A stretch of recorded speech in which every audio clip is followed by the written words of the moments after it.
매일 성경 묵상을 돕는 해설 가이드입니다. 안녕하세요. 묵상 코치입니다. 함께 읽고 나눌 말씀은 레위기 18장 1절에서 18절까지 말씀입니다.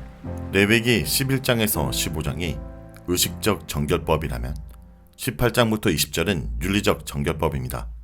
18장은 불법적 성관계와 이방의 가증한 종교적 간행들을 금지하는 내용입니다. 먼저 1절에서 10절 읽겠습니다. 여호와께서 모세에게 말씀하여 이르시되 너는 이스라엘 자손에게 말하여 이르라. 나는 여호와 너희의 하나님이니라. 너희는 너희가 거주하던 애굽 땅의 풍속을 따르지 말며 내가 너희를 인도할 가나안 땅의 풍속과 규례도 행하지 말고 너희는 내 법도를 따르며 내 규례를 지켜 그대로 행하라. 나는 너희의 하나님 여호와이니라. 너희는 내 규례와 법도를 지키라. 사람의 일을 행하면 그로 말미암아 살리라. 나는 여호와이니라. 각 사람은 자기의 살부치를 가까이 하여 그의 하체를 범하지 말라. 나는 여호와이니라. 내 어머니의 하체는 곧 아버지 하체이니 너는 범하지 말라. 그는 내 어머니인즉 너는 그의 하체를 범하지 말지니라. 나는 내 아버지의 아내의 하체를 범하지 말라. 이는 내 아버지 하체니라. 너는 내 자매 곧 내 아버지의 딸이나 내 어머니의 딸이나 집에서나 다른 곳에서 출생하였음을 막론하고 그들의 하체를 범하지 말지니라. 내 손녀나 내 외손녀의 하체를 범하지 말라. 이는 내 하체니라. 내 아버지의 아내가 내 아버지에게 낳은 딸은 내 누이니 너는 그의 하체를 범하지 말지니라. 1절에서 4절은 금지된 이방 풍속과 규례입니다. 18장과 20장은 비슷한 내용을 다룹니다. 18장은 불법적 성관계와 몰렉 숭배 및 그와 관련된 가증한 종교적 간행들을 금지하고 있습니다. 20장은 그 금지 명령을 어겼을 경우 뒤따를 가혹한 형벌을 경고합니다. 18장과 20장은 궁극적으로 가족관계를 보호하기 위한 법이라는 것을 알 수 있습니다. 19장이 그 사이 끼어 있습니다. 19장은 다양한 사회 윤리법을 나열하면서 십계명을 중심으로 동포에 대한 사랑과 약자 보호, 사회 정의를 목표로 삼습니다. 가족보호법이 양쪽에서 사회 유지법을 둘러싸는 형태인데 아마도 18장에서 20장 구조는 가족이 사회의 가장 기초적 단위인 것을 염두에 둔 의도적 편집으로 보입니다. 18장이 먼저 금지하는 것은 떠나온 애국과 이제 곧 들어가서 살게 될 가나안 땅의 풍습과 관례입니다. 새로운 약속의 땅에서 하나님의 언약은 전혀 새로운 차원의 가치관과 삶의 기준을 따라야 합니다. 그들은 하나님에 대한 신앙과 삶의 법도를 따르면서 이방 신들과 그들에게서 기원한 풍습과 규례를 버려야 합니다. 5절에서 11절은 금지된 근친관계인 직계가족에 대한 내용입니다. 당장에 금지되는 것은 근친상간입니다. 먼저 레위기 18장과 20장에서 성적인 관계를 말할 때는 동시에 그것이 결혼관계를 의미하기도 합니다. 구약의 율법은 남녀의 혼전순결을 요구하므로 성관계와 결혼관계를 구분할 필요가 없습니다. 이 부분은 특별히 4개의 그룹으로 나뉘어 있습니다. 그중 첫 번째 그룹은 직계가족입니다. 여기서 부모와 자매 그리고 딸이 포함됩니다. 여기서 모든 역겨운 직계 간의 성관계가 금지됩니다. 직계를 통해 나와 수편적 관계에 놓인 여형제들과의 성관계도 금지됩니다. 이것은 이스라엘 백성이 탈출해온 이집트의 왕가에서는 혈통 보존을 위해 남매 간의 결혼이 일상적이었다는 사실과 대조됩니다. 이 누이의 범위는 친누이뿐 아니라 이복 누이까지 포함됩니다. 12절에서 18절 읽겠습니다. 너는 내 고모의 하체를 범하지 말라. 그는 내 아버지의 살부친이라. 너는 내 이모의 하체를 범하지 말라. 그는 내 어머니의 살부친이라. 너는 내 아버지의 형제의 아내를 가까이 하여 그의 하체를 범하지 말라. 그는 내 숙모니라. 너는 내 며느리 하체를 범하지 말라. 그는 내 아들의 아내이니 그의 하체를 범하지 말지니라. 너는 내 형제의 아내의 하체를 범하지 말라. 이는 내 형제의 하체니라. 너는 여인과 그 여인의 딸의 하체를 아울러 범하지 말며 또 그 여인의 손녀나 외손녀를 아울러 데려다가 그의 하체를 범하지 말라. 그들은 그의 살부친이니 이는 악행이니라. 너는 아내가 생존할 동안에 그의 자매를 데려다가 그의 하체를 범하여 그로 질투하게 하지 말지니라.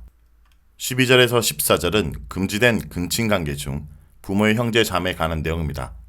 가족의 범위가 대가족으로 넓어지면 삼촌 관계의 성관계가 금지되고 사촌부터는 합법적입니다. 삼촌인 고모와 이모 그리고 숙모는 부모의 살부치로서 금지되고 이들과 성적인 관계는 결국 아버지의 혈통에 대한 모욕입니다. 구약에서 종대원의 정통을 따라 사촌과의 결혼은 문제가 되지 않습니다. 그러나 숙모, 이모, 고모 등 삼촌 관계 속에 여자와의 결혼할 수 없다면 고모에게는 자신의 조카가 되므로 조카의 결혼이 금지되었음을 암시할 수도 있습니다. 즉, 결혼 금지 대상에 조카가 자동적으로 포함된다 볼 수 있습니다. 15절에서 16절은 금지된 근친관계 중 결혼에 의한 가족관계입니다. 제3그룹의 금지된 성관계 대상은 혈통이 다르나 결혼에 의해서 가족관계에 놓이게 된 여성들입니다. 우리식으로 표현하자면 며느리와 형수, 제수라 할 수 있습니다. 며느리는 아들과 같은 살부치이므로 그녀와 성적인 관계를 갖고 결혼을 한다면 그것은 그 아들의 성기를 드러내는 것과 같이 그를 수치스럽게 하는 행위입니다. 마찬가지로 형수와 제수와의 성관계도 불법적입니다. 만일 이 여성들과 성적인 관계를 맺는다면 가족의 유대관계가 완전히 붕괴될 것입니다.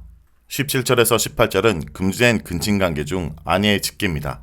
성관계가 금지된 넷째 그룹은 아내의 직계 가족입니다. 그 대상은 수직적으로는 아내의 딸과 손녀, 외손녀, 수평적으로는 아내의 자매들, 즉 처형과 처제들입니다. 아내는 나와 한 몸으로 아내의 직계 혈육은 곧 나의 혈육, 즉 살부치와 다름이 없습니다. 그들과 잠자리를 같이 하고 결혼관계를 맺는다는 것은 아내를 수치스럽게 하는 행위입니다.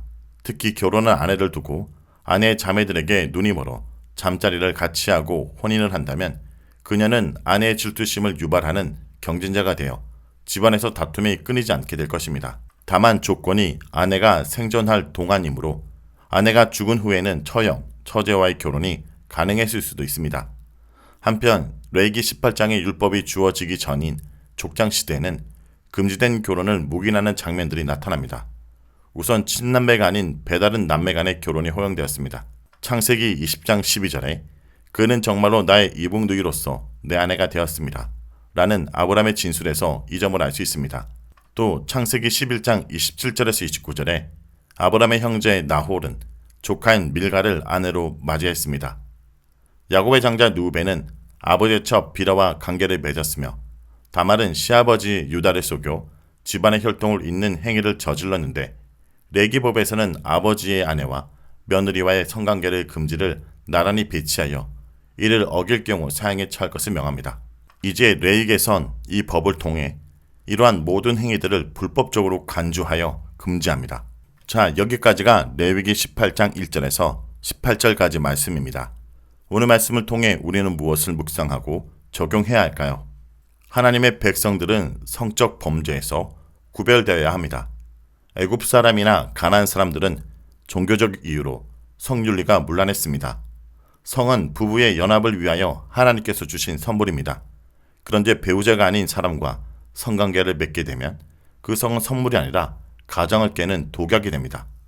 특히 근친상간은 해당되는 두 사람뿐 아니라 온 가족의 정체성을 깨트려버리고 정신과 영혼의 피폐함을 가져오는 무서운 범죄입니다.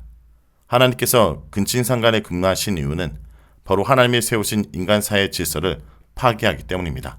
성도 여러분, 우리도 모르게 우리의 삶 속에 들어온 문란한 성문화와 인식이 너무나 자연스럽게 당연하게 받아들이고 있는 것은 아닙니까?